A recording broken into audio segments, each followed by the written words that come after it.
Alright, good morning everybody. So first I just want to say thanks for the great attention on that last video. I mean, a lot of you were engaged in that, and it was nice to see that, so thank you.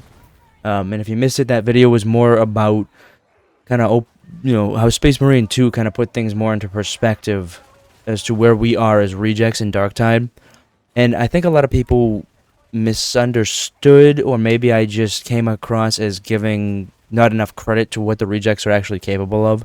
I do think that we're strong in that game. I was speaking more in terms of like planetary Tyranid invasion type stuff, or like a Greenskin wall on a global scale. Really not being able to defend against those scenarios, just the four of us. But it also made me start thinking about one of my favorite games, Dawn of War 2 Retribution Last Stand. And in that, we performed some pretty formidable feats of strength that I don't know how it's escaped my memory. But, on that, we're only a team of 3. Granted, we can be a Hive Tyrant and a Space Marine in that. But there is like a Lord General who is arguably the weakest in the game, but he's still able to call in airstrikes and stuff, and, we're platoons of guardsmen and officers and whatnot. He sucks, but he's fun to play. It just really got me thinking, like, okay, maybe it would be possible, different scenarios in Darktide for our rejects. Like, granted, yeah, we are just janitors, but we're strong janitors. We're well-equipped janitors. We got brooms and mops that actually hurt. And even thinking back to, like, Warhammer 3, like, a group of Empire spearmen, they can take down regular Beasts of Nurgle. Granted, while fighting them, I mean, one-on-one, it's a little bit different than being surrounded by, like, Nurglings and fighting these Beasts of Nurgle. And that being said, a group of 70 spearmen goes home with about 37 guys after that. I mean, they go home pretty battered up. But I think we need to also think of Darktide rejects more in terms of, like, heroes in Warhammer 3. Not necessarily lords, but more along the lines of heroes, right? Because if you take 4 heroes in Warhammer 3 and put them up against the same 2 Beasts of Nurgle in the same scenario, they do come out a little bruised and battered, but they do not die, right? I mean, they are able to do it. So I think we need to think about things more in terms of like that, lore-wise. So, without wasting any more time, because this is kind of a long video, let's go ahead and get into the scenarios that I kind of imagine Fat Shark might be able to bring into Darktide for a really fun time, without breaking the camel's back on the lore fanatics too much, or without straying from source material. So the first thing that I noticed was a lot of people talking about the addition of a Genestealer cult to Darktide. I think it would be a really cool story development to see something like that happen.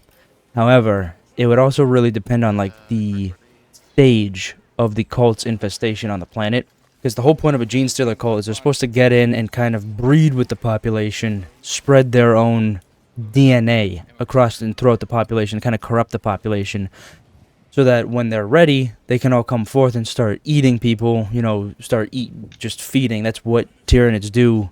And hopefully, by doing so, they'll bring the main hive to the planet so that it can be absorbed. The problem with the addition of a Genestealer cult is it would kind of make games like Space Hulk Deathwing, where pretty much everyone's playing as a Dark Angel and Terminator armor. I think it would really kind of go back on what that game was trying to portray. I mean, a Genestealer cult is really not something to be messed with. And then the Genestealer, just like the small Genestealers themselves, like the ones you would see in Dawn of War Retribution 2 Last Stand, I mean, even without the Hive Tyrant's attribute bonuses, they're pretty tough enemies, and they can really hold their own.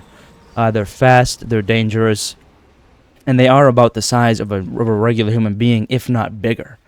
So I think that, yeah, our Ogryns probably could have a chance of fighting against them, as well as Psykers, and even a Veteran and Zealot, but to be swarmed on a scale that a late-stage Genestealer cult infestation would come, I think it'd be pretty hard-pressed for them to survive.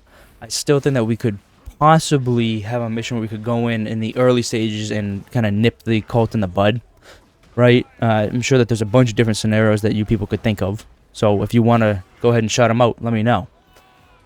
But like I said, I think we'd be pretty hard-pressed to be able to fight against something like that. The next one that I saw a lot of conversation happening around was the possibility of running into a Plague Marine in Tertium and on our missions. That would be pretty tough. I think that there's a scenario that could work, but I mean, if we look at like the Lords of Silence book, with Vorks, who is a Chaos Lord. He's a Siege Master of the Death Guard Traitor Legion, right? And he is kind of the commander of the Lords of Silence. I don't think we could take something like that. Vorks and his lackeys. I think lackeys is like a huge understatement, right? They allied with the Word Bearers and attacked Sabatine. I don't think that we could see anything like that happen. That is just unrealistic, in my opinion.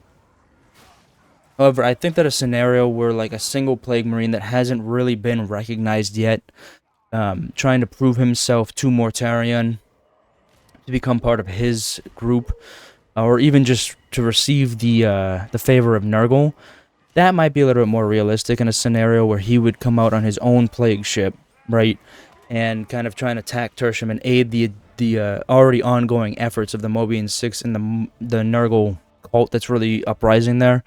It would be definitely cool to see his plague ship enter the atmosphere, the Morningstar be engaged in a ship battle with his ship, while he and his lackeys are trying to get down to the surface to aid those efforts down there.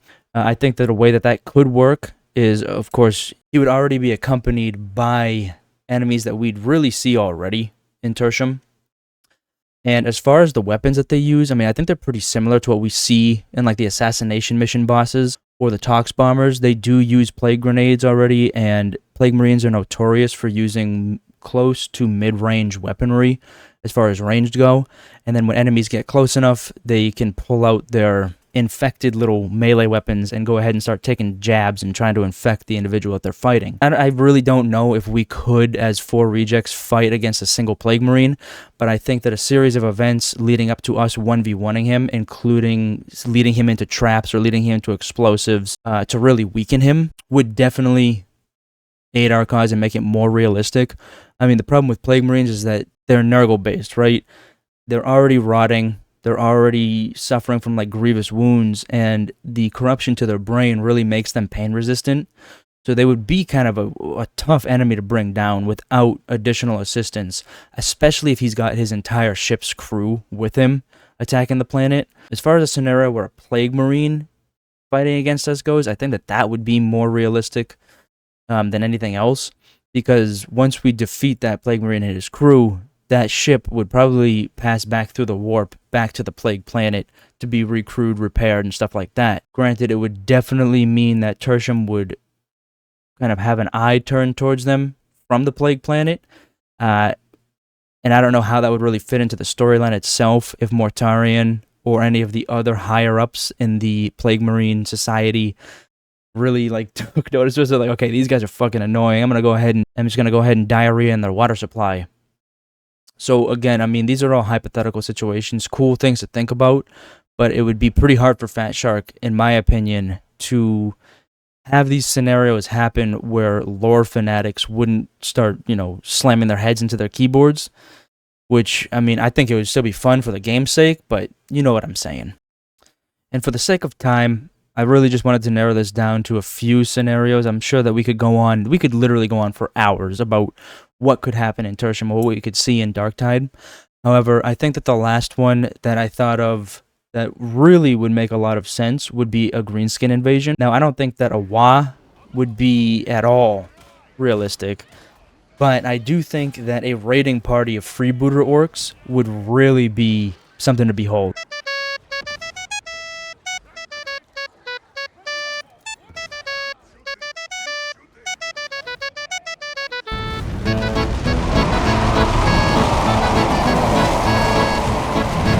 And I think that it could be a recurring mission event.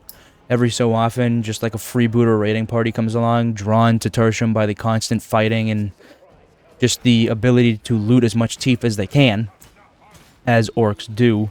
I think that there's certain situations where we wouldn't be able to do anything against it. So, for instance, if such a situation as like an outcast retinue were to attack Tertium, I don't think we could do that. That crew would be composed of a war boss and his closest retainers who got thrown out of their tribe by a newer, tougher war boss. So, I mean, I guess if it was a really weak war boss, maybe we could do it, but if you look at the war bosses, especially the ones depicted in Last Stand, I think we'd be I think we'd have a pretty fucking hard time going up against those guys. I think it might be possible, but again, you run into the situation where maybe diehard lore fanatics wouldn't be so happy with that. But I still do think it would be possible because it would still be a massive greenskin force, but it wouldn't be a WA. It would just be a collective group of them. This could also be a scenario where we could introduce things like mech boys and weird boys to the planet. And there's even situations reported where weird boy warp heads, that's a tongue twister, have been, known to get thrown out of tribes just because they're so dangerous. And basically what these guys are is they become so addicted to using their powers that they actually become possessed by demons. And it would kind of be like a demon host orc, but on crack. And I think that would be cool to see. I don't know if we could fight against a bunch of them, because we would run the risk of being literally turned inside out and blown up. The problem with orcs is that, they believe, therefore it is. But I do think that something along the lines of like a Flash Gets squad, where just orcs who have become too wealthy, too adorned in teeths, they kind of just like leave their tribe willingly. They're like, you guys are fucking poor. I'm fucking out of here.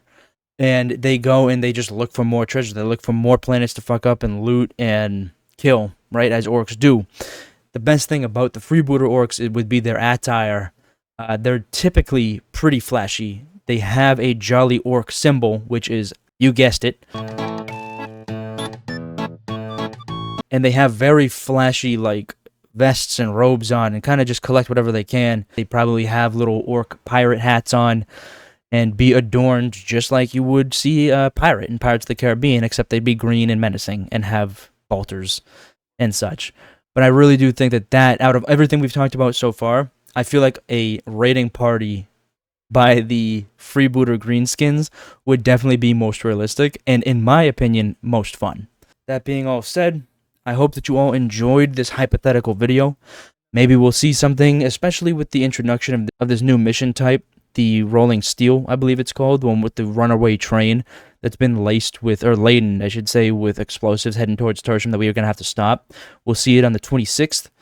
But let me know if you have any additional questions, or if I said something wrong that pissed you off. I probably did. Someone's probably going to tell me how much they hate me, but that's okay. That's part of making 40K videos. But anyways, I'll see you guys in the next video. Thank you for watching if you watched through to the end, and have a great rest of your day.